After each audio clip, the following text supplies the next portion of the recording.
Oke, makasih ya Mas dan Mbak semuanya. Kita mulai. Assalamualaikum warahmatullahi wabarakatuh.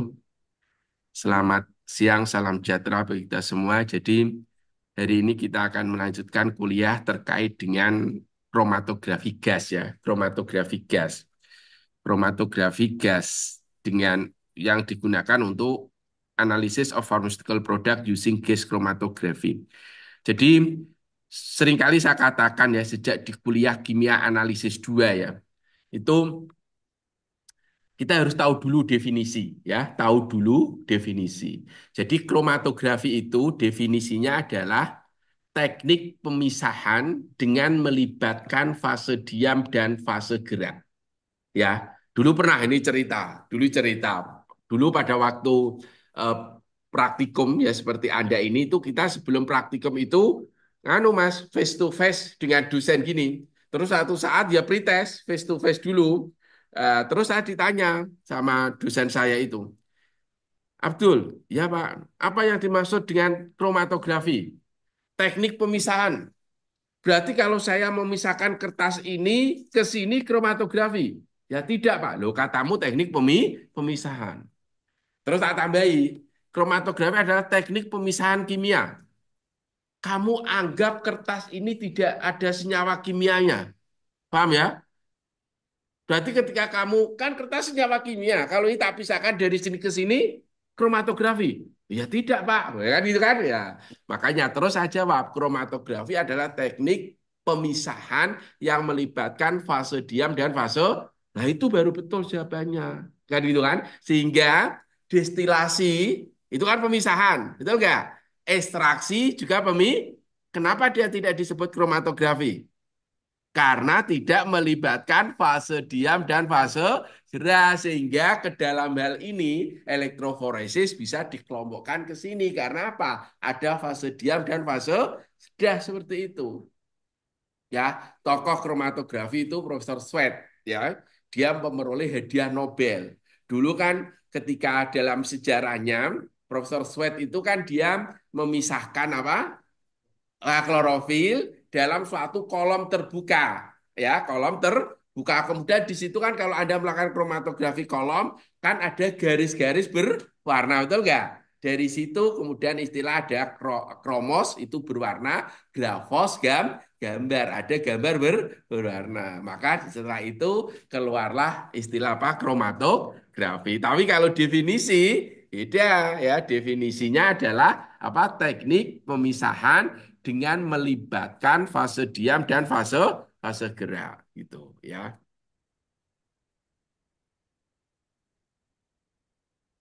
Oke. Lah, kalau ada istilah kromatografi gas, kromatografi cair, itu berarti fase geraknya. Paham ya? Jadi kalau ada istilah kromatografi cair, itu kromatografi apapun yang fase geraknya berupa cairan. Paham ya? Berdasarkan hal ini, maka KLT, kromatografi lapis tipis, itu juga bisa disebut kromatografi cair. Walaupun Anda juga mengatakan, oh itu kromatografi planar, dilihat dari fase diamnya. Paham nggak? Tapi kalau istilah kromatografi gas, kromatografi cair itu merujuk pada jenis fase gerak. Paham nggak? Paham ya? Jadi kalau kromatografi gas, ya pemisahan yang melibatkan fase diam dan fase gerak berupa gas. Jelas ya? Kalau kromatografi cair, HPLC itu kromatografi cair. Ya, HPLC itu kan High Performance Liquid Chromatography. Dulu namanya itu bukan high performance, high pressure. Cuma itu kan secara marketing kan kurang menarik. Berarti alat ini memerlukan alat tekanan yang tinggi kan nggak menarik, betul atau enggak? Paham ya? Maka itu apa diganti high performance, ya, high price juga, ya kan? High problem juga gitu ya gitu. Tapi juga mungkin dia menyebut alat ini high price. Oh ya enggak paham kan? High performance gitu ya gitu. Gitu ya. Oke. Lah, Mas dan Mbak, Nah, itu yang katanya itu ini drama beneran bisa yang ngisar garam ngisar bayar. Oh iya, tamunya akeh malah. Main sama hiburan. Oke, ini saya dulu menggunakan pas saya sekolah S3 itu menggunakan GC itu hampir tiap hari karena apa melakukan analisis asam lemak. Asam lemak tahu ya, asam lemak itu asam karboksilat rantai rantai panjang. Itu method of choice-nya ya, itu adalah kromatografi gas seperti di paper ini ya. Authentication of extra virgin olive oil from sesame oil using FTIR spectroscopy and gas chromatography. Ya, gas chromatography ini saya gunakan untuk apa? Melakukan analisis asam lemak. Ceritanya itu gini. Kalau kamu punya minyak ya, minyak minyak sawit misalkan. Minyak sawit kan harganya murah ya dibanding minyak zaitun. Sehingga kalau minyak zaitun itu kamu palsukan dengan minyak sawit, susah mendeteksi dengan mata telanjang. Kenapa? Karena sama-sama warnanya kuning, betul nggak? Paham ya? Dan sama-sama kalau orang mengonsumsi itu nggak mati. Paham nggak? Karena sama-sama edible oil. Paham nggak? Kuasa Tuhan, komposisi asam lemak antara olive oil, zaitun, tahu zaitun ya, itu kan minyak yang sangat bermanfaat sekali dalam dunia farmasi, dengan minyak sawit itu beda. Minyak sawit itu bahasa Inggrisnya adalah palm oil, apa? Palm. Karena apa? Karena kandungan tertingginya adalah asam palmitat. Palmitat itu C8, C6, 16. Paham ya? Itulah. Olive oil itu kandungan tertingginya itu asam oleat. Apa? Asam oleat itu monounsaturated fatty acid. Nah, sehingga kalau minyak zaitun itu dipalsukan atau 50-50 lah ya, ditambah dengan minyak sawit, akibatnya apa? Kandungan palm oil, palmitic acidnya itu meningkat, kandungan asam palmitatnya meningkat, betul atau enggak? Kandungan asam oleatnya turun, paham enggak? Lah, untuk mengetahui berapa kandungan asam palmitat, asam oleat, linoleat, stearat, ya, itu bisa dengan kromatografi gas. Paham ya? Gitu. Makanya informasi itu saya gunakan untuk melakukan studi autentikasi minyak. Ya, karena kalau kita dengan pandangan mata telanjang kan itu akan apa? Akan susah karena warnanya mirip. Jelas ya? Itulah ini saya pakai gitu. Dulu pas saya S3 sampai sekarang ya banyak mahasiswa saya yang apa terutama mahasiswa S3 itu kalau melakukan minyak itu apa selalu saya minta untuk analisis asam lemak karena asam itu sudah kuasa Tuhan. Tidak ada minyak itu, minyak loh ya, minyak minyak minyak edible oil lah. Apa ya kamu ketahui kok minyak jagung, minyak sawit, minyak kedelai, apa minyak minyak ikan itu komposisi asam lemaknya mesti berbeda-beda ya. Nah, nanti untuk materi kuliah adalah pertama adalah pengantar tentang kromatografi gas, kemudian kita belajar GC, instrumentasi GC ya. Nanti kita berbicara dengan carrier gas, injection mode, column and stationary phase, ya, kolom dan fase diam. Kenapa ini jadi satu? Karena pada GC dan HPLC ya, kan udah dapat HPLC kan ya? Nah, pada GC dan HPLC fase diam itu terdapat di kolom, paham itu enggak? Makanya GC dan HPLC itu juga disebut dengan kolom base kromatografi apa? Kromatografi berbasis pada dan itu pengembangan dari Profesor Sweat tadi. Kalau Profesor Sweat itu kan kolom, yuk kolom tapi konvensional ya. Terus itu berkembang. Jadi teknologi kolom itu begitu apa begitu berkembang. Banyak pemeroleh hadiah Nobel itu kaitannya dengan teknik kromatografi ya gitu. Karena kromatografi ini memang method of choice terutama di dunia farmasi ya. Karena apa? Karena obat itu biasanya adalah campuran ya kan? Karena itu campuran harus kita pisahkan dan kromatografi itu sekali jalan mempunyai dua fungsi sekaligus untuk analisis kualitatif, Paham ya? Nanti melalui apa yang disebut dengan waktu retensi, retention time yang digunakan, dan juga untuk analisis kuantitatif dengan menggunakan parameter peak area atau luas puncak. Anda nyebutnya luas puncak ya, bahasa Inggrisnya peak area. Atau peak height, itu adalah tinggi puncak. Nah, makanya pembahasannya nanti jadi satu kolom and stationary phase. Kemudian nanti kita akan berbicara kolom efisiensi. Sekarang tak bedai, kan tak bedai kan. Tak tanya. Kamu kalau melakukan pemisahan kromatografi ada dua kondisi. Ya, kondisi pertama itu diperoleh pemisahan seperti ini, Mas dan Mbak. Kondisi A itu gini. Ini kondisi A ya. Kondisi apa? A. Terus kondisi B itu Anda pilih dapat seperti ini.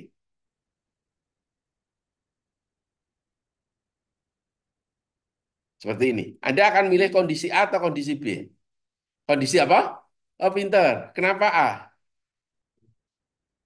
Oh, bagus. Gini, kromatografi kan tujuannya paham nggak? Lah kalau dia sudah terpisah ya sudah. Lah itu nanti dibahas pada kolom efisiensi lah. Nanti puncak yang bagus itu kutilang apa? Kurus tinggi langsing. Ya, paham ya? Lah kecuali kalau kondisi A itu bentuknya seperti ini, ya gitu. Paham ya? Anda harus milih B. Karena A tidak terjadi Mbak, istilah seperti ini Anda bisa jawab kutilang nanti kalau orang-orang yang itu kan tidak banyak yang tahu bahwa puncak yang baik itu apa adalah kutilang gitu. Ya nanti kalau orang lihat video ini itu kan, oh iya ya kutilang itu kan akan kalau saya melakukan analisis dengan kromatografi, apakah itu pakai HPLC atau pakai GC, maka puncak saya harus kutilang kurus. Itu efisien, betul nggak? Ya, bayangin kalau ini meja ini diduduki oleh orang yang kurus-kurus, maka ini muat banyak. Betul nggak? Tapi kalau orang gemuk-gemuk seperti saya, ya muat sedikit. Ya, makanya berarti pemisahan harus apa? Efisien itu kurus. Tinggi itu kaitannya dengan sensitivitas. Ya, kayak langsing itu ya untuk memudahkan aja ya itu mbak-mbak itu kan kalau dibilangin oh mbak itu kurus kan nggak seneng. Tapi kalau langsing seneng kan gitu kan itu istilah aja untuk memudahkan menyingkat ya. Gitu. Oke ya, kemudian nanti ada solute detection itu terkait dengan detektor ya. Saya kasih contoh ini problem detektor gini. Kalau Anda misalkan punya sampel, ya, apalah, kemudian Anda running, Anda kan yang sudah dapat dengan misalkan sampel ekstrak, apa, sampel ekstrak, paham ya, sampel ekstrak, kemudian Anda running dengan HPLC, kemudian Anda punya puncak seperti ini, Mas dan Mbak, punya 41, 2, 3, 4. Pertanyaan saya, berapakah jumlah komponen di dalam ekstrak tadi? Anda punya ekstrak, Anda analisis pakai HPLC. Ketemu puncak seperti ini. Paham ya? Pertanyaan saya, berapakah jumlah komponen yang ada di ekstrak tadi? Komponen kimiawi. 4. Sana 4. Partai 4 sini 4 juga. Ada yang lain? Nah, ini Anda belum paham konsep detektor. Salah juga. Yang betul, yang berapa jumlah komponen yang ada di ekstrak hanya Tuhan yang tahu. Iya betul kan? 4 itu apa? 4 itu komponen yang dideteksi. Oh, paham nggak? Oh, jangan salah kamu. Pertanyaan saya tadi apa? Kan jumlah berbeda kalau pertanyaan saya berapakah jumlah komponen yang terdeteksi dengan sistem ini. Karena kami nanti dengan menggunakan detektor yang selektif, bisa ini hanya saya keluarkan satu saja. Paham atau enggak? Paham ya? Nah, gitu. Jangan Anda, jadi kalau ada orang tanya itu harus dicerna dulu. Saya yakin tidak banyak juga setiap saat tanya mahasiswa S2 pun, yang mesti karena konsep di kita itu adalah, oh kalau di situ ada jumlah puncaknya 4, berarti ada 4 Iya, betul nggak? Ya benar, tapi harus ada terusnya. Ada 4 senyawa yang terdeteksi, gitu ya. Makanya itu harus ada konsep tentang pemahaman tentang DT. Anda paham ya? Gitu ya. Jadi hal-hal subtil seperti ini saya sampaikan gitu ya. Gitu. Jangan sampai Anda nanti mengira yo itu ya tapi seringkali itu ya kaprah orang ya. Tapi nyatanya juga nggak ngerti kok dikira. Saya kan ya Tuhan yang tahu berapa jumlah komponen yang ada di senyawa di apa di dalam sampel itu ya. Oke, kemudian nanti kita berbicara tentang apa yang disebut dengan derivatization for GC analysis ya. Jadi eh, gini, syarat suatu senyawa bisa dianalisis dengan GC itu Mas. Syaratnya harus apa? Volatile dan tahan terhadap panas. Lah, kalau senyawa itu tidak volatil atau tidak tahan terhadap panas, maka harus diderivatisasi. Paham ya? Harus di apa? Diderivatisasi. Lah, seperti tadi saya ceritakan, asam lemak itu non volatile. Asam lemak itu non volatile. Maka supaya dia volatile, maka itu harus diderivatisasi. Nanti pakai dideritasi dengan boron trifluorida menjadi FAME, fatty acid methyl ester. Dulu kerjaan saya tiap hari seperti itu pas sekolah, ya itu. Nah, alat-alat sekarang itu sudah rata-rata autosampler, Mas. Jadi kalau nanti Anda kerja di industri, gitu ya, apa itu kamu tinggal nyiapkan sampel, kamu taruh di apa di autosamplernya itu ada yang mungkin 100 file itu ya. Sehingga kamu tinggal sore ini kamu set ya, kamu tidur di rumah, tetap kamu kerja karena alatmu kerja pagi kamu tinggal panen data. Maka syaratnya harus dua. Pertama, listriknya jangan sampai mati, betul atau enggak? Ya, nomor dua nih, fase geraknya atau gas pembawanya jangan sampai ya habis itu harus dua. Dua itu yang harus Anda perhatikan. Nah, kemudian nanti ada development in GC analysis. Nanti kita saat ini berkembang apa yang disebut dengan GC dua dimensi. Ya, GC dua dimensi. Jadi kalau nanti ada two dimension, ini nanti Anda kalau ada paper bacanya jangan GC time GC ya, jangan ya, tapi apa? GC to GC apa? GC to GC gitu ya, jangan two dimensional GC time GC enggak ya, itu ya, GC to GC lah. Dua atau dimensional GC to GC itu anu Mas dan Mbak. GC yang menggunakan dua kolom with different polarity. Apa? With different polarity. Jadi gini, harusnya di HPLC itu sudah disampaikan. Anda kalau memilih kolom, itu dasarnya apa? Kalau dalam ilmu sama, dasar pemilihan kolom pada HPLC dan GC itu sama. Kenapa? Karena HPLC dan GC itu sama-sama kolom base chromatografi. Paham ya? Kolom base chromatografi. Pernah ingat apa dasar pemilihan kolom pada HPLC? Sama dengan GC sama. Polaris tapi yang lebih umum itu adalah based on like dissolve like apa? Like dissolve. Gini ceritanya. Kalau analit, ya boleh kamu jawab polaritas ya boleh. Kalau analit kamu itu non polar, maka kolomnya non polar. Kan tadi siapa? Like dissolve sejenis melarutkan kalau analitmu itu non polar, kolommu harus supaya apa? Ada interaksi. Udah enggak? Oh, jadi penting loh ini, ya. Jadi apa? Ya kamu kalau nanti jadi bos kerja di industri, ya tinggal baca farmakopi sudah disebutkan jenis kolomnya apa. Tapi kalau nanti Anda sebagai peneliti, ya, Anda sudah punya pemahaman, oh senyawa yang saya mau pisahkan ini non polar, maka kolomnya harus non polar. Paham atau enggak?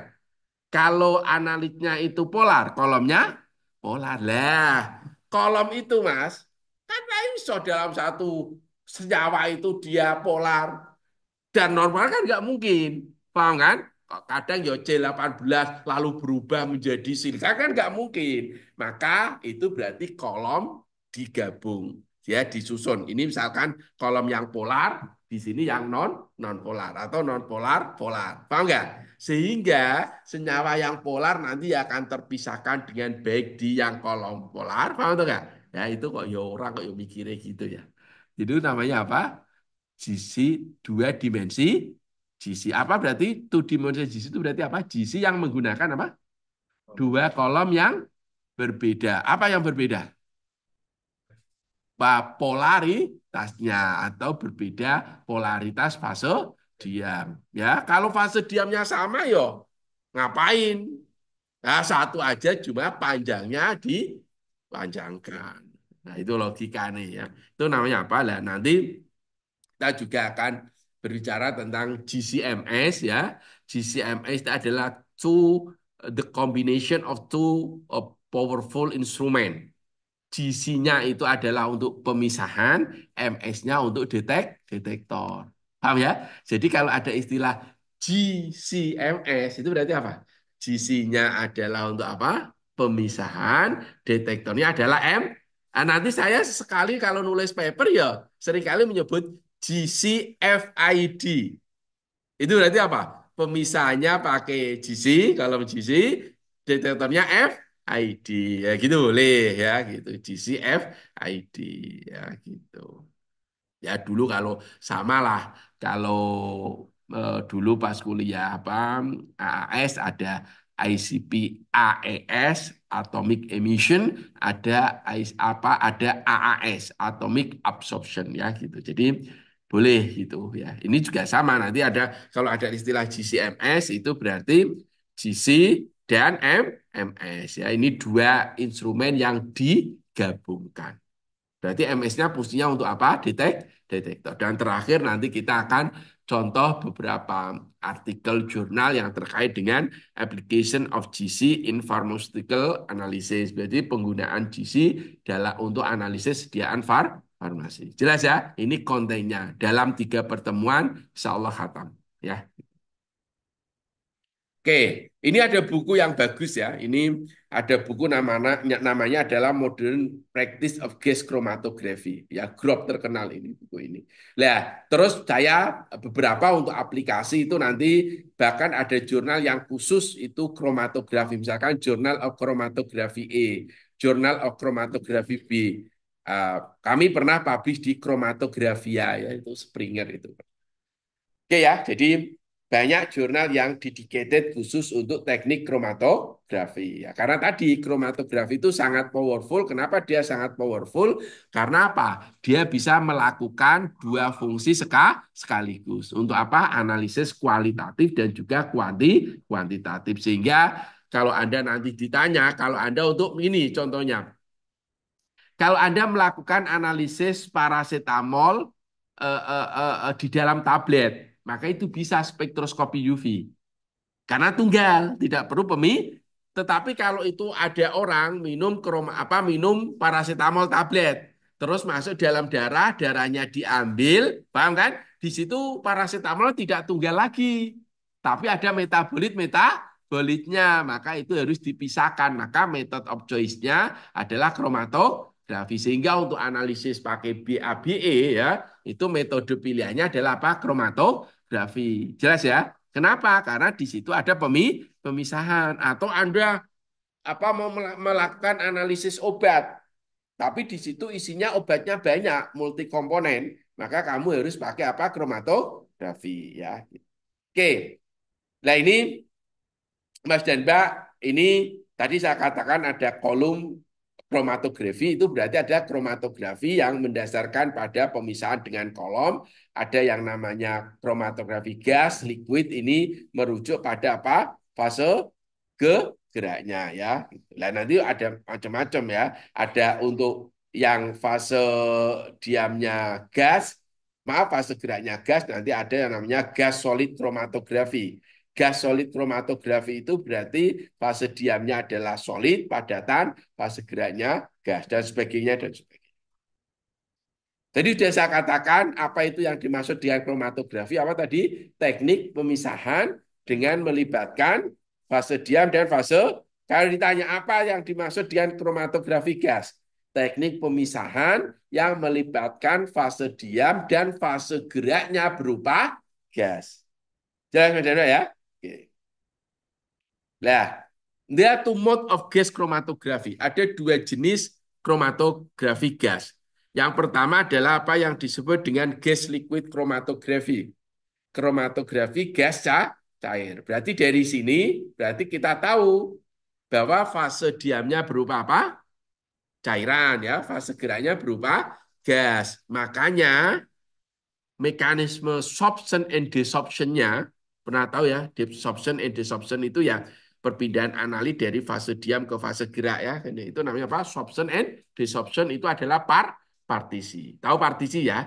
Perbandingan analit di antara dua fase. Dalam hal ini adalah perbandingan analit di antara gas dan cairan. Paham ya? Itu namanya apa? Partisi. Jadi kalau kromatografi gas cair, mekanisme utamanya apa? Partisi. Sedangkan kalau untuk kromatografi gas padat, mekanisme utama adalah apa? Anda tahu nggak bedanya adsorpsi dengan absorpsi? Absorpsi cuman di Permukaan. Pinter kalau absorpsi ke semu. Nah, makanya kalau obat itu istilahnya adalah absorption. Pakai B ya. Karena semuanya masuk ya. Tapi kalau ini namanya adsorption. Jadi analit itu hanya ada di permukaan fase diam. Jelas ya? Ya, sekarang mekanisme elusi GC. Ya ini penting ya. Seringkali saya tanyakan kalau di pretest ya. Lah, GC ini agak rumit karena mekanisme pemisahnya tidak tunggal, ya. Kalau HPLC mungkin tunggal, kalau nggak partisi ya absorpsi / exclusion. Kalau GC enggak. Kalau Anda pas pretest kemarin ditanya apa dasar pemisahan urutan elusi pada GC didasarkan pada apa? Ya, apa? Titik? Nah, gitu kan? Nah, kalau dijawab banyak gitu, lalu apa fungsinya fase diam yang ada di Paham nggak logikanya? Paham kan? Nah, makanya itu jawabannya ini. Ya, jadi kromatografi gas itu adalah suatu teknik pemisahan yang mana senyawa yang itu bersifat volatile dan stabil terhadap panas itu akan bermigrasi melalui suatu kolom yang di situ mengandung fase di dia. Paham ya Mas dan Mbak ya? Nah, solut, solut itu ya sama dengan analit ya, senyawa kimia ya, solut ya. Itu akan berelusi atau terelusi terus itu apa? Keluar dari kolom ya. Itu namanya apa? Terelusi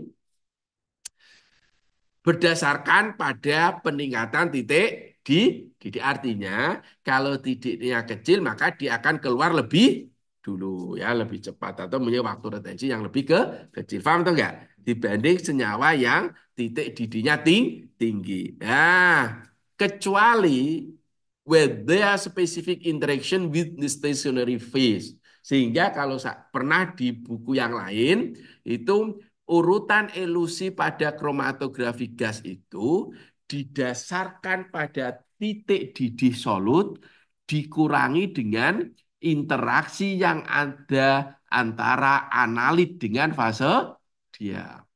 Apa Mbak? Yo, diulangi. Dasar elusi dengan disi apa tadi?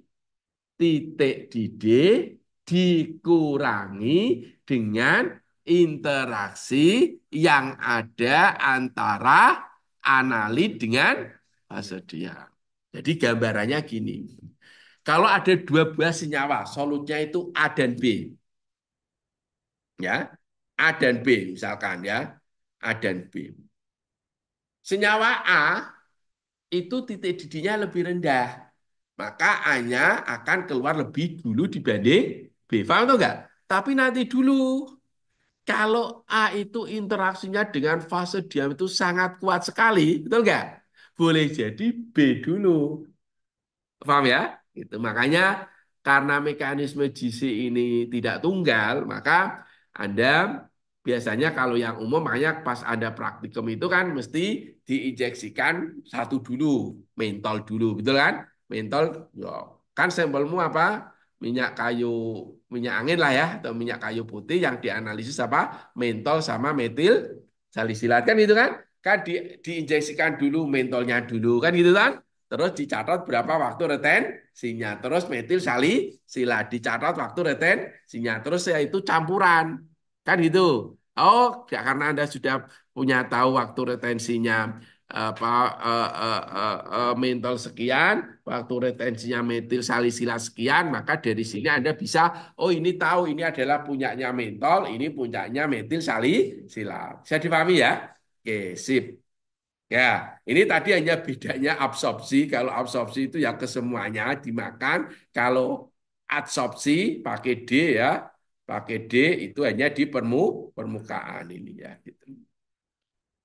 Nah, Mas dan Mbak ini adalah elusi ya. Jadi elusi tadi saya katakan bahwa kita menginjeksikan ya, apakah itu ke kolom konvensional kolom, apakah itu di apa namanya kromatografi kolom kromatografi kolom yang itu GC atau kromatografi kolom HPLC, maka itu akhirnya itu terelusi, terpisah. Ini kan seperti ini itu kan namanya ini partisi namanya apa? Partisi ya, dia itu berada di antara fase diam dan fase gerak, maka nanti dia akan keluar ya A dulu, kemudian baru B. Ya, berarti dari sini kita tahu bahwa interaksi senyawa A dengan sistem kromatografi itu lebih lemah dibanding dengan B ya gitu. Ya, ini enaknya tipikal DC kromatografi itu apa? Puncaknya itu kurus tinggi langsing. Kenapa? Anda tahu nggak yang menyebabkan pelebaran puncak itu apa? Kan sudah. Apa? Menurut persamaan Van Dinter, difusi edi. Terus satu lagi difusi, yang satu pinter itu kok. Mass transfer. Mass transfer itu kan perpindahan massa antara fase diam dan fase gerak. Paham itu enggak? Lah, kalau ini dalam GC, fase geraknya kan gas. Betul enggak? Sehingga massa transfernya itu lebih kecil atau lebih besar dibanding HPLC. Lebih kecil. Dong ya? Maka puncaknya lebih kurus. Lebih efisiensinya lebih bagus. Paham nggak?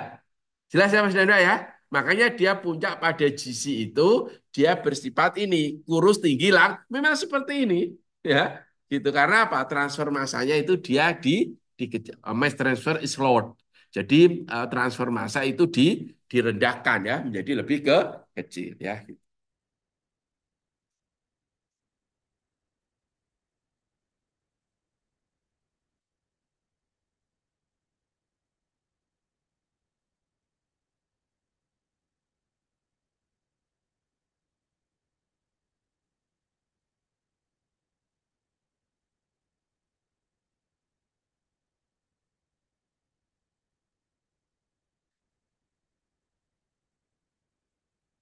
Ya, kita lanjutkan ya. Saya seneng Anda do paham gitu ya, gitu.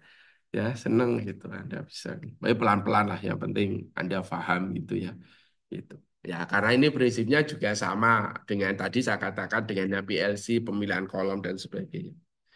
Lah, Mas dan Mbak, ini penggunaan GC itu bisa yang pertama adalah untuk konfirmasi. Itu mendasarkan untuk analisis kualitatif.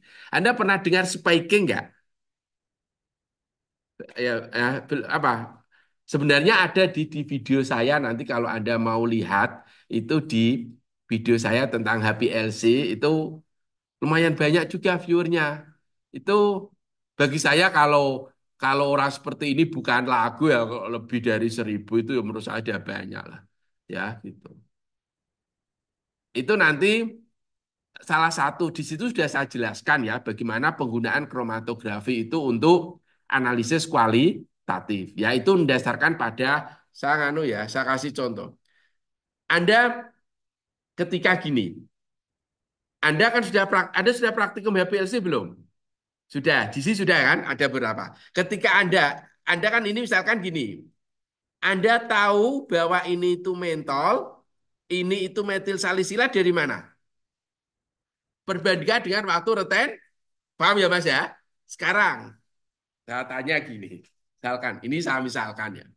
Ini nanti Anda kalau mau lihat, nanti lihat di apa di video saya ke penggunaan kromatografi itu saya detail ya. Ini detail. Ini saya hanya untuk ngajari Anda biar Anda tahu istilah spiking. Pernah dengar spiking nggak? Itu kalau kamu nanti cari di kamus umum nggak ketemu. Spiking itu menambahkan standar ke dalam sampel. Apa? Menambahkan standar atau baku ke dalam sampel. Jadi nanti Anda sering banyak baca di kromatografi itu the sample was spiked with. Itu maksudnya nanti kamu cari tapi kalau kamu tanya ChatGPT mungkin ngerti ya apa yang dicoba. Anda bagi yang pakai itu chat bukan apa Meta AI coba. Dan apa Mbak coba Anda tanya itu di WA Mbak. Apa yang dimaksudnya spiking? Spiking itu SPIKING. Keluarga. Enggak apa-apa, enggak harus kamu. Salah satu aja cukup. Sekarang kan apa-apa enak ya. Apa Mbak?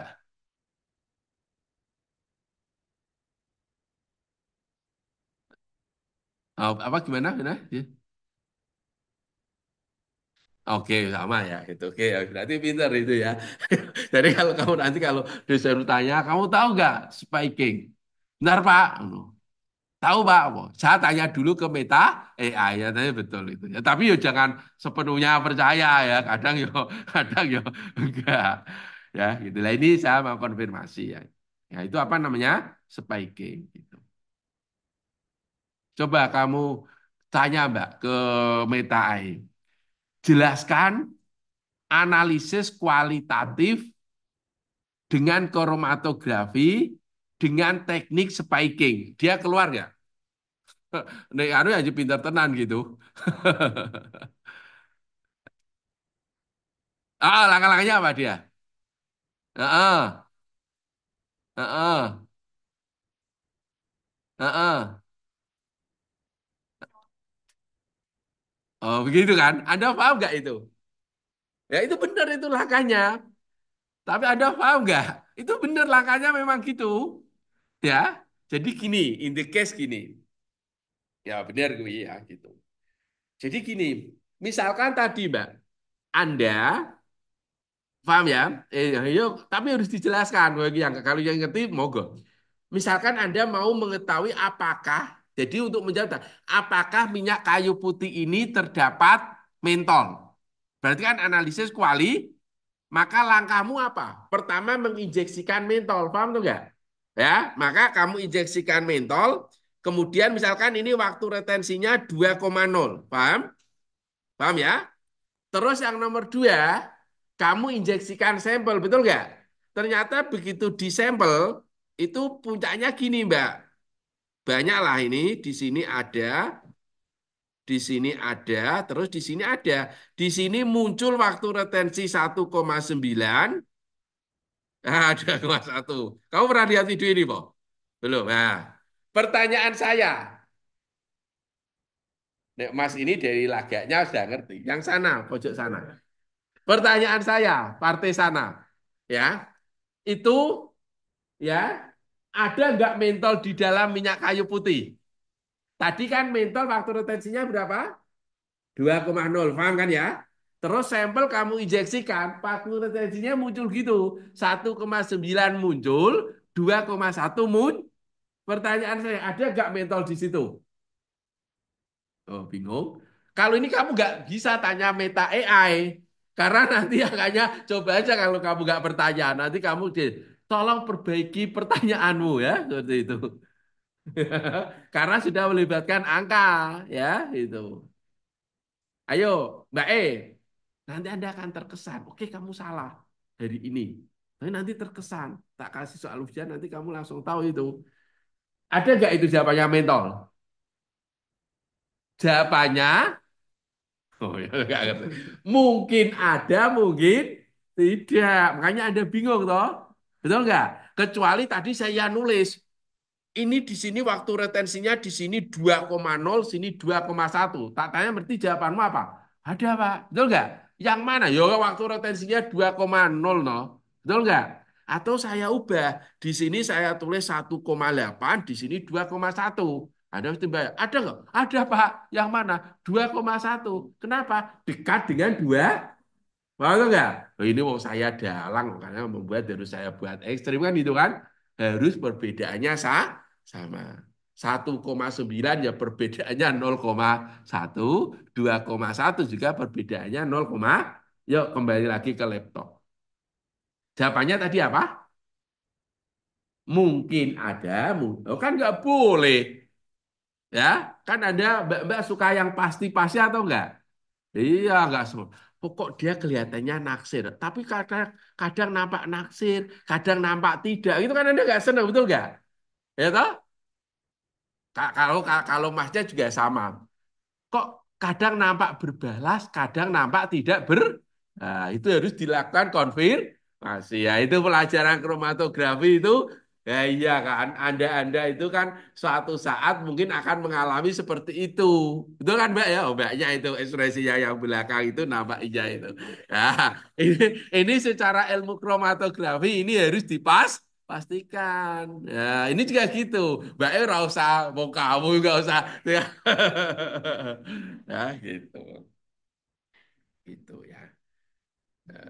Saya akan menjaga diri, saya nggak akan berlebihan deh, ya, untuk biar terkenal aja lah ya. Karena era-era seperti ini itu kan memang saya harus hati-hati betul gitu ya. Apalagi ini saya rekam dan sebagainya ya gitu. Nah, seperti itu kan ya, guyon-guyon biasa gitu ya biar untuk ya iya toh kalau Anda sebagai seorang pemuda suka sama orang ya yang kamu suka itu kan kadang kadang kok menampakkan dia itu ada sinyal positif, kadang kok sinyalnya negatif, betul atau enggak?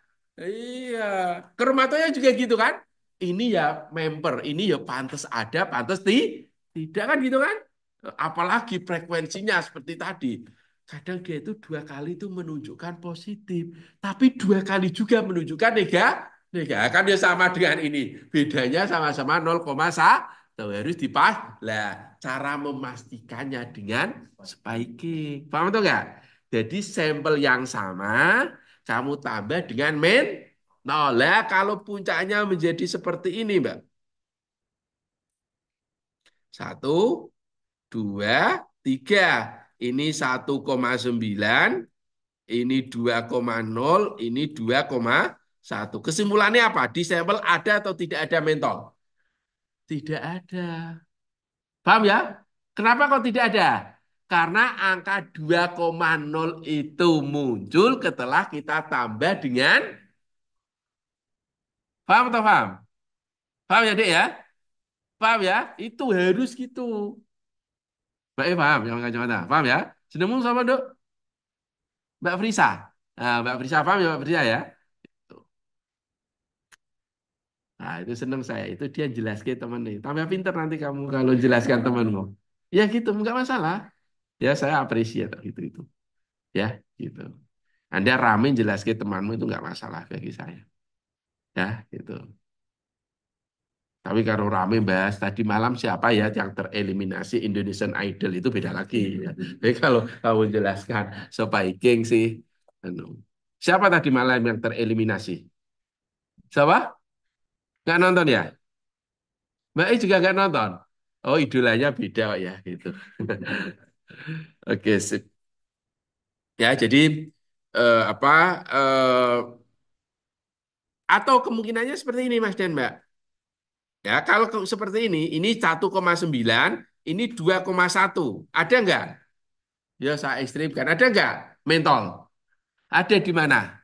2,1. Kenapa? Punya menjadi lebih tinggi. Berarti itu ada mentol sebelumnya di sampel, kemudian ketambahan mentol dari luar. Dong ya? Itu seperti itu. Nanti aku kerja di POM. Wah, Anda sudah di luar kepala ini. Jadi kalau Anda melakukan analisis kualitatif, juga harus, nah, coba kalau kamu nggak bertanya, tanya misalkan kamu tulis di Meta AE, saya punya standar mentol waktu retensinya 2,0. Coba kalau kamu, coba aja dia bisa nggak? Pada sampel terdapat dua puncak dengan waktu retensi 1,9 dan 2,1. Apakah mentol ada di dalam sampel? Jawabannya apa nanti dia? Itu. Biar ngetoke nek wonge tetap luwih pinter gitu loh maksud saya. Itu. Ya, itu. Kalau dia bisa memang pinter. Karena dia jawabannya. Oh, Anda harus menggunakan teknik spiking. Artinya kalau dia jawab seperti keterangan saya ya Ya, saya mungkin nanti besok-besok saya hanya memberikan soal-soal aja. Apa? Tolong nanti Anda semuanya cek lewat Meta AI atau Meta apa ya, biar ya itu untuk menjawab pertanyaan ini gitu ya misalkan. Nggak bisa? Bisa, Mbak? Nggak nyoba ya, ya nanti di rumah aja. Lah, nanti untuk analisis kuantitatif nanti saya bahas di akhir ya, karena ini perhitungan dan seperti kebiasaan saya karena apa? Karena tujuan dari kuliah kromatografi ini tujuan akhirnya adalah Anda harus mampu menghitung kadar, maka nanti salah satu ujian saya adalah sama, yakni apa? Menghitung kadar untuk tipikal soal seperti ini ya. Tapi nanti di akhir saja ketika saya berbicara tentang penggunaan kromatografi gas untuk apa? Analisis farmasi ya. Oke. Nah, Mas dan Mbak, ini keuntungan GC. Yang pertama ada analisisnya lebih cepat, ya. Analisisnya lebih cepat. Cara umum dia lebih cepat dibanding HPLC, ya. Kemudian typically minute, ya. Apa umumnya itu hanya kisaran menit. Tapi yo kalau analitmu itu banyak ya, kalau saya melakukan analisis seperti ini kan umum ya, ya masih harus harus ada harus ada apa ya pengecualian-pengecualian. Kalau saya melakukan analisis asam lemak itu sekali running mungkin 45 menit sampai 1 jam. Tapi itu juga sama kalau kamu melakukan analisis pakai LC ya RMS itu untuk screening bisa satu running itu 2 jam gitu ya. Sehingga seperti ini itu cepat dalam artian kalau jumlah komponennya yang dianalisis itu sama. Paham ya? Kamu jangan langsung Pak Abdul katanya itu GC itu cepat.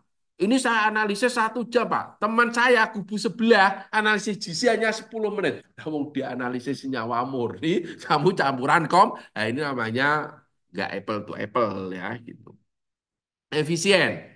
Tadi sudah saya katakan kenapa pada GC itu efisien karena puncaknya itu apa? Kurus tinggi langsing ya sehingga dia efisien. Providing high resolution. Nah, kalau dia itu kurus, resolusinya kan bagus. Paham ya? Gitu. Resolusi itu nanti rumusnya 2 kali TR2 min TR1 dibagi W1 plus W2. Nanti tak ajarin ngitung kalau pakai komputer langsung keluar nilai S-nya berapa, kemudian nilai efisiensi, nilai N-nya berapa gitu ya. Itu. Nanti Anda akan tahu di situ bahwa W itu walaupun lebar puncak, itu nanti satuannya harus waktu, bukan senti atau mili enggak ya nanti ya kita ajari nanti. Sensitif itu peka ya. Kemudian mampu mendeteksi ppm part per million and often ppb part per billion bagian per miliar ya. Ini gini, kata-kata non destruktif itu umum, maksudnya non destruktif itu gini Mas dan Mbak. Tidak merusak. Tidak merusak itu artinya dalam beberapa kasus sampel yang sudah kamu analisis dengan GC itu bisa dianalisis lebih lanjut. Contohnya lah, kalau kamu lakukan analisis HPLC. Analisis apa HPLC pakai detektor UV vis. Ya, itu kan kamu pemisahan misalkan memisahkan paracetamol. Kalau paracetamol itu kamu tampung, itu di situ wujudnya masih paracetamol. Paham ya? Itu maksudnya tidak meru. Nah, kalau GC itu untuk detektor FID merusak dia. Ya, kenapa nanti detektor FID itu pakai api? Jadi senyawa itu, Anda sudah yang ada praktik, kan ada api itu ada perhatikan ya? Ya itu ada namanya aja flame ionization detector. Kamu pakai detektornya FID toh? Iya ada apinya itu. Oh gitu. Berarti kamu praktikum kering gitu ya? Ya makanya kamu jangan apa itu ada gitu. Jangan bilang nggak ada api Pak. Itu kan loh, aneh gitu itu loh ya. Wong flame itu nyala api gitu ya.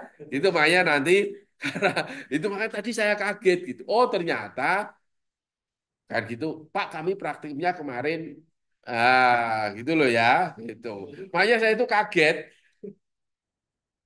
Itu pernah suatu saat saya itu kunjungan ke Jepara. Terus ada itu kan kunjungan.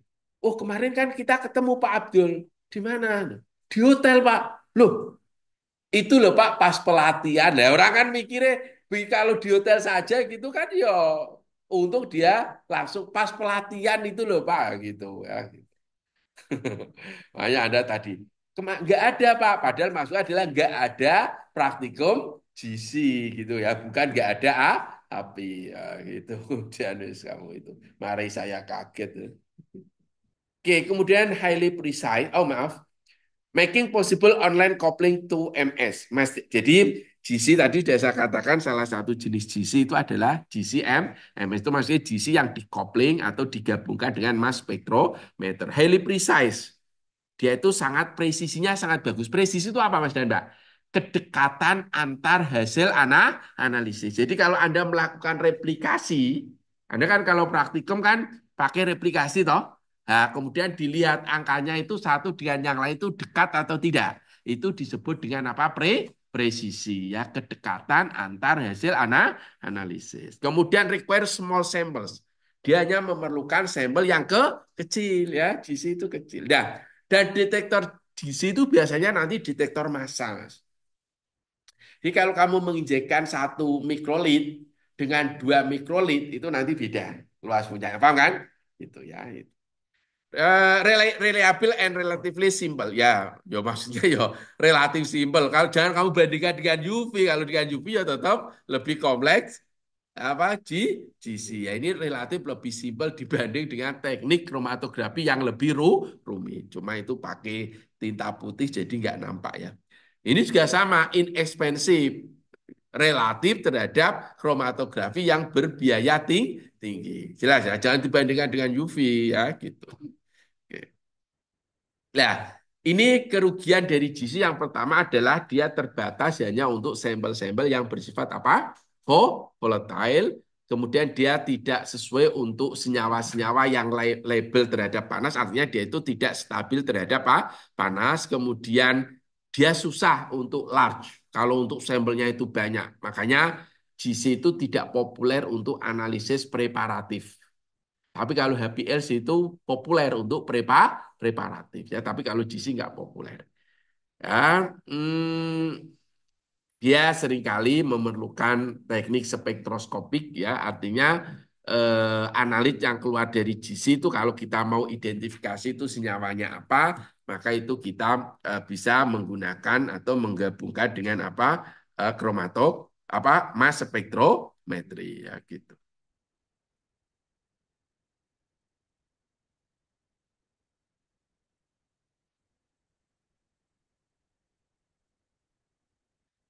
Oke, saya lanjutkan ya. Ya, jadi the use of gas chromatography itu dia banyak digunakan untuk analisis kualitatif dan kuantitatif. Tadi sudah katakan sama berbagai kelompok senyawa yang luas. Kemudian dia itu menawarkan speed yang tinggi, kemudian very good reproducibility and sensitivity dan sebagainya tadi sudah kita sampaikan. Ya. Sekarang kita masuk kepada sistem instrumentasi ya, sistem instrumentasi. Jadi perhatikan betul ya, ini perhatikan betul, Anda harus tahu ini. Ini dulu ya, ini detektor FID, kalau ini detektor skema FID ya, flame ionization detector. Yang katamu nggak ada tadi lo ya, itu nggak ada praktikum. Maksudnya ini ada nyala ya, nyala ini udara dengan apa hidrogen ya, makanya harus itu ada udara. Seperti itu loh kalau kamu apa Mbak, Anda pernah ngidupin kompor gas nggak? Ya kan? Itu kan dia begitu itu buka kan dia terus nyala api karena teroksidasi dengan udara. Paham kan? Itu. Kalau itu seumpama ini hanya CO2 saja ya nggak ada api. Ya, makanya tidak pernah nanti kok dalam analisis GCFID ke fase geraknya CO2 ya. Paham ya? Karena mata ini api. Paham nggak? Ya, gitu. Oke ya, nah ini perhatikan betul ya. Ini sama kalau ini skema untuk detektornya GCFID, kalau ini MS ya. Bedanya apa? Ini keluar dari kolom terus terdeteksi oleh FID, kalau ini keluar dari kolom dan masuk ke MS ya. Jadi sama aja. Anda suka yang atas atau suka yang bawah? Hah? Sama aja ya. Ini aja lah kadang di sini kayak. Ini sama ya. Kalau ini FID ya MS-nya ini diganti dengan apa F. Jadi gini, mulai sampel itu diinjeksikan ke injektor sini. Paham ya? Di sini suhu injektor itu harus lebih tinggi pada suhu kolom. Itu harus dicatat. Ya, lebih tinggi atau sama lah. Kenapa? Karena ketika analit atau sampel itu Anda injeksikan ke injektor, maka analit itu harus dalam berupa gas. Paham nggak? Paham ya Mas Demek ya? Makanya kalau suhu nanti terlalu tinggi, maka terjadi pirolisis. Apa? Pirolisis pecah. Paham nggak? Sehingga kalau pecah nanti dia tidak akan menjadi molekul utuh, maka nanti Anda akan punya split puncak. Paham nggak? Itu kalau terlalu tinggi. Kalau terlalu rendah, nggak menguap, ya bulat apa bunteti menyumbat injektor, paham atau enggak? Menyumbat kok kolom. Dong ya. Berarti harus yang sesuai dengan ya sesuai dengan riset, sesuai dengan prosedurmu. Ya, gitu. Oke ya. Jadi sampel diinjeksikan, lah injeksi ini ada dua, ada yang manual pakai suntik itu. Ya, atau kalau alat sekarang ya sudah pakai auto sampler yang robotik itu ya. Makanya tadi saya cerita itu kalau Anda mau tinggal di rumah ya tinggal Anda tidur di rumah tapi tetap nampak kerja ya harus pakai apa? Pakai auto sampler. Jadi diinjeksikan ke injektor situ maka dia berubah menjadi uap. Lah, uap itu akan dibawa oleh gas pembawa. Makanya ini disebut dengan carrier gas. Disebut dengan apa? Karena fungsinya itu hanya membawa analit ya menuju ke kolom ya nanti ke kolom terus menuju ke detektor. Artinya apa? Gas itu tidak ikut berinteraksi dengan analit. Paham atau enggak? Maka disebut dengan apa? Carrier gas. Gas pembawa. Karena apa? Fungsinya adalah untuk membawa. Makanya dalam HPLC enggak dikenal itu liquid carrier. Enggak. Paham atau enggak? Ya, iya dia memang membawa analit itu diinjeksikan ketemu apa fase gerak membawa analit ke kolom, ya kan? Tetapi kan fase geraknya itu dia berinteraksi juga dengan analit. Kalau ini tidak. Jelas ya Mas Dana ya? Sehingga ini disebut dengan apa? Gas pembawa. Carrier gas, kemudian dia masuk ke dalam kolom. Lah kolom ini pada GC itu diletakkan dalam suatu oven. Oven. Nah, makanya itu seringkali kalau Anda terkait dengan standar itu seringkali suhunya ini harus dikalibrasi. Ya, suhu ovennya yang dikalibrasi ya gitu. Artinya benar nggak kalau itu di set suhunya 240 derajat, dia memang suhu di oven itu 240 derajat. Paham ya? Itu habis itu di oven ini terdapat pada kolom. Ada kok di dalam kolom terdapat apa? Fase diam, ya kan? Fase diamnya kan di kolom, ya kan? Gitu kan? Terus nanti terjadi interaksi tadi saya katakan. Yo, masih ingat atau lupa? Apa elusi dengan GC didasarkan pada apa tadi? Titik di D. Ya, ya, pokoknya itu ya. Pokoknya kata-katanya dikurangi tadi ya, gitu. Dikurangi dengan apa? Interaksi yang ada antara analit dengan fase di diam. Dong ya, Mbak ya? Mbak Frisa, paham? Apa? Oh, paham. Kalau orang Indonesia tanya paham, paham itu paham betul gitu ya. Gitu. Ya, kalau insya Allah Pak itu ya paham gitu. Tapi tawadhu itu ya. Jelas ya? Oke, dia masuk ke detektor nanti terdeteksi ya. Oke. Oke, kita masuk bagian yang pertama adalah mobil phase ya, apa? Fase gerak atau disebut dengan carrier gas. Nanti ada Mbak, bagaimana kita memilih kecepatan alir fase tadi saya katakan ya. Dia eh, eh, eh, eh, eh, gas pembawa itu dia memang tidak berpengaruh pada interaksi, paham kan? Tapi kecepatan alir fase gerak nanti berpengaruh pada efisiensinya. Berpengaruh pada apa? Efisiensi. Ya, gitu. Kalau dalam kromatografi efisiensi itu simbolnya N. H sama dengan L per N. N berarti L per H. Ya, H itu adalah tinggi uh, high theoretical plate ya, gitu. Nanti besok saya jelaskan, saya membuat animasi dengan sawah gitu, sawah berundak ya. Tapi besok saya sampaikan. Tapi nggak sekarang. Tapi saya katakan gini, gas pembawa itu dia itu memang tidak berpengaruh ke interaksi, tapi gas pembawa itu nanti berpengaruh pada apa, Evi? Ini buktinya. Ya, misalkan kalau Anda perhatikan di sini, ini kan gas pembawanya sama-sama N2. Ya, N2 itu maka polanya kalau Anda melihat kecepatannya dengan HETP, High Equivalent Theoretical Plate, ya, berarti kalau kita bicara HETP berarti bicara efisiensi, paham nggak? Karena kalau panjang kolom itu kan konstan, betul nggak?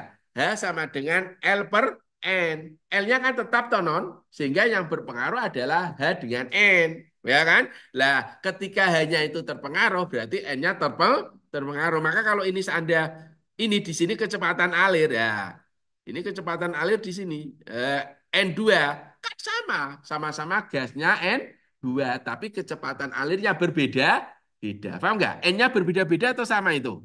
Beda. Maka nanti Anda harus memilih N-nya itu yang besar atau yang kecil.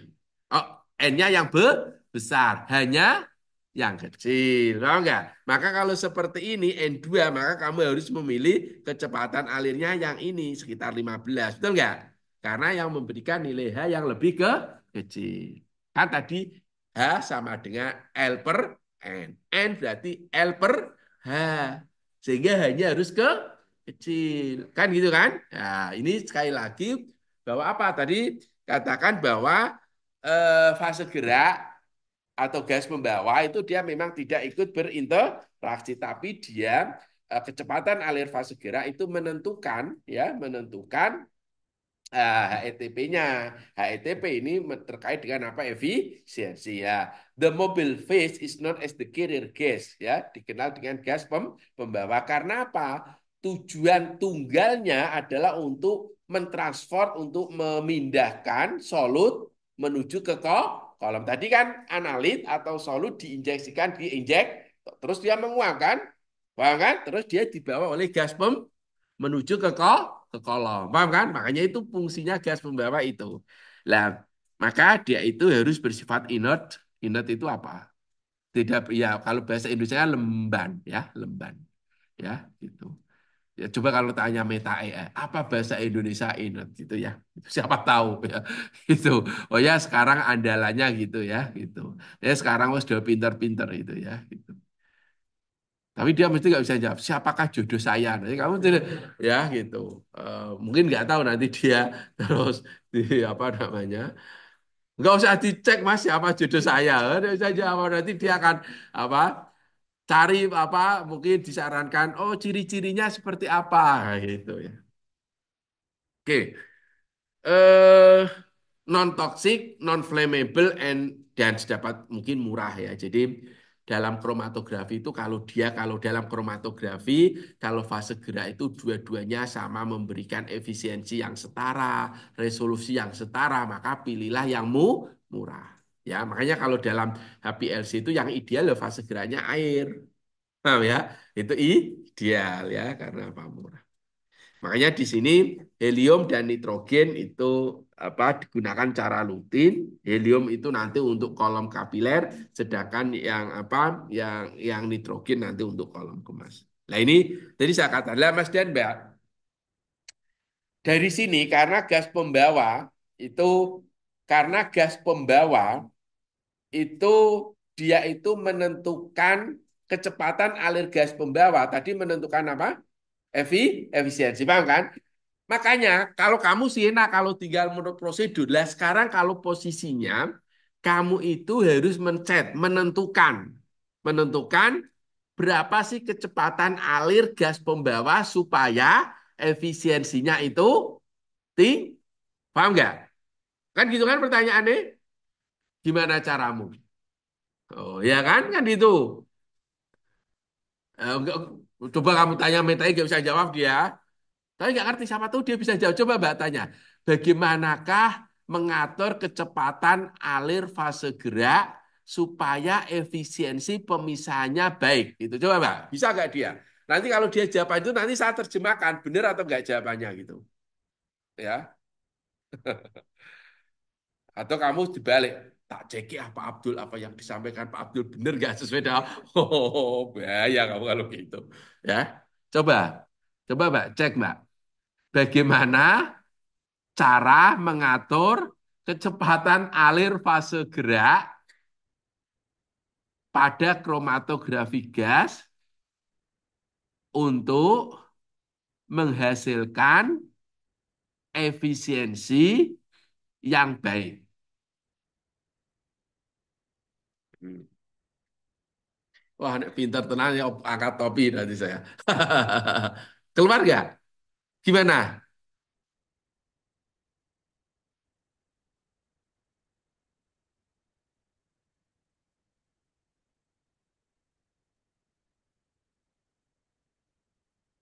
Wah, nggak gitu. Ya, guys, maksud saya itu gini. Ini loh, kok sampai ketemu ini dalam kasus ini.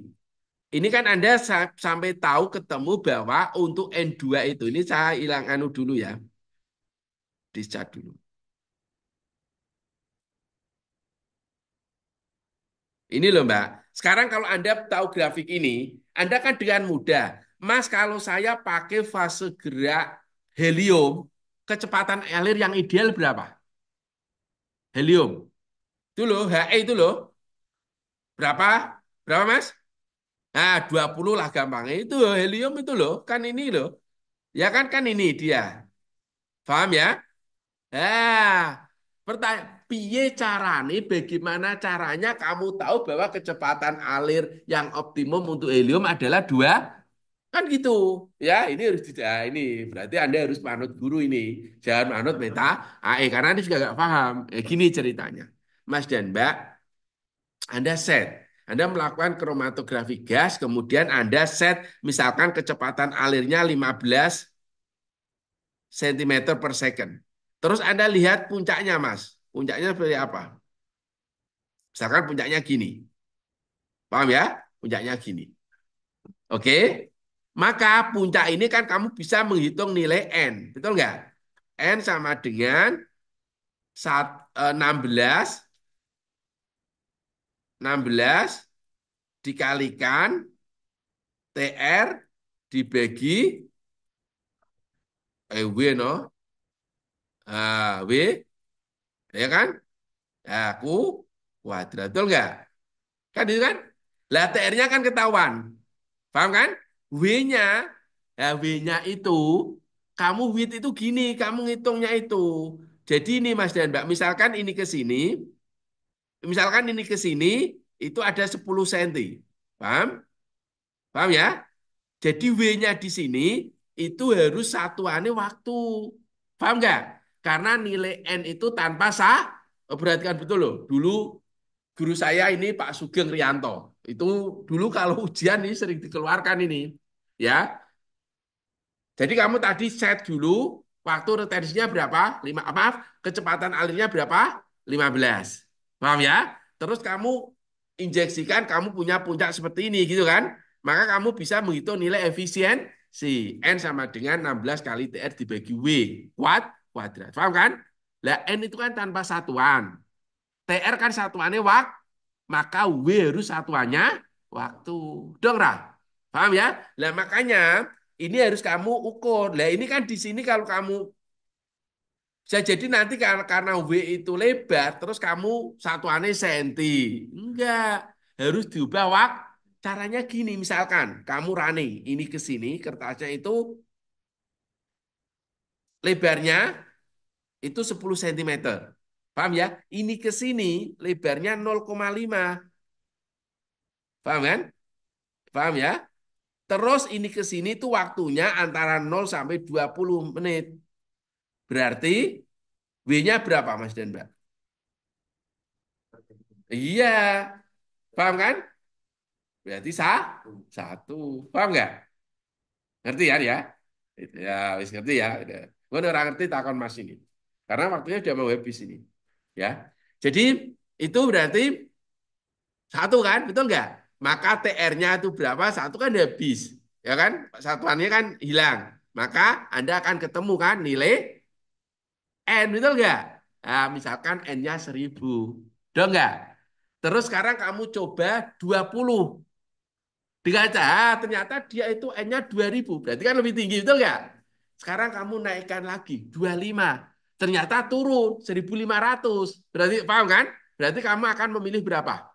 20. Itu caranya gitu ya. Walaupun kalau untuk kepentingan riset yang sekarang itu seringkali sudah menggunakan pendekatan eksperimental design ya. Jadi Anda merancang sekian karena kan tadi misalkan ya Mbak, waktunya tadi kan 20 yang terpilih betul nggak? Apa itu benar 20 atau 19 atau 21? Anda kan nggak ngerti. Paham nggak? Paham kan? Ya kan? Karena Anda nggak punya data di 19 sama di 21. Dong ya? Gitu. Bisa jadi 19 itu 2100. Nah, berarti kan kita justru yang memilih adalah 19. Gitu loh. Gitu ya. Itu namanya adalah sekali lagi bagaimana caranya kita memilih kecepatan alir fase gerak. Ya, itu caranya tadi. Ya, jadi kita injeksikan sampel dengan waktu apa dengan kecepatan alir tertentu, kemudian kita hitung nilai n-nya. Kemudian kita coba apa kecepatan alir yang lain, kemudian nanti kita hitung n-nya berapa. Terus gitu sampai kita akan memperoleh kecepatan alir yang menawarkan nilai n yang lebih tinggi. Itulah yang kita pilih. Jelas ya?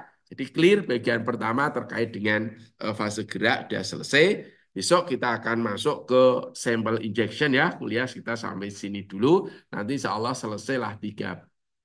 Ini nanti akan ini part pertama, nanti part kedua dan part ketiga ya. Itu ya, saya akhiri. Assalamualaikum warahmatullahi wabarakatuh. In